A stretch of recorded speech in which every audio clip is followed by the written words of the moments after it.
East की तपती जमीन अब सच में जल उठी है। इजराइल और ईरान के बीच की टकराव अब सिर्फ चेतावनियों तक सीमित नहीं रही, अब मिसाइलें बोल रही हैं और जंग का बिगुल बज चुका है।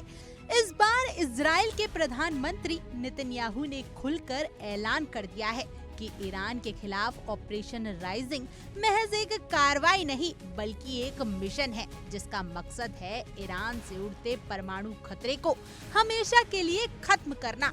नेतन्याहू ने एक बेहद तीखे और बेबाक लहजे में कहा, ये सिर्फ शुरुआत है, अभी तो और तबाही मचेगी, बिल्कुल बख्शा नहीं जाएगा। उनके शब्दों में गूंजता गुस्सा साफ बताता है कि अब इजराइल रक्षात्मक नहीं हमलावर मोड में आ चुका है। उनका कहना है कि ये लड़ाई कुछ घंटों या मिनट की नहीं होगी, ये तब तक चलेगी जब तक ईरान के परमाणु सपने को हमेशा के लिए ध्वस्त नहीं कर दिया जाता। प्रधानमंत्री ने ईरान पर गंभीर आरोप लगाते हुए कहा कि पिछले कुछ महीनों में उन्हें खुफिया जानकारी मिली है कि ईरान परमाणु हथियार हासिल करने के बेहद करीब पहुंच चुका है। उन्होंने दावा किया कि ईरान अब तक 9 परमाणु बम बनाने लायक यूरेनियम इकट्ठा कर चुका है। ये केवल इजराइल नहीं बल्कि पूरी दुनिया के लिए खतरे की घंटी है।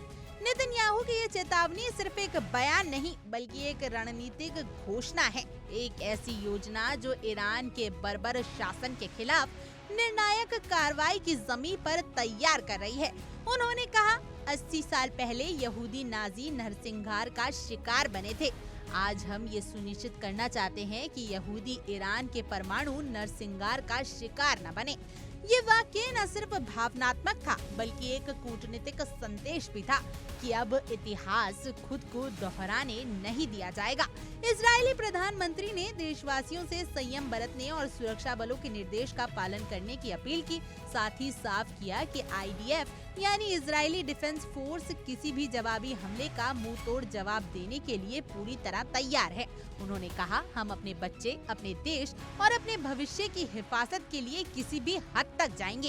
ये बयान ऐसे समय में आया जब मिडल ईस्ट में हालात हर पल बदल रहे हैं।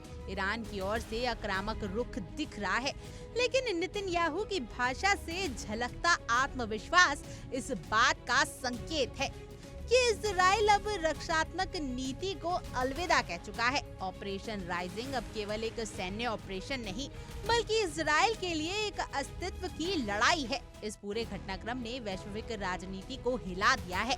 अमेरिका, यूरोप संघ और संयुक्त राष्ट्र की निगाह अब इस बात पर टिकी है कि अगला कदम कौन उठाता है।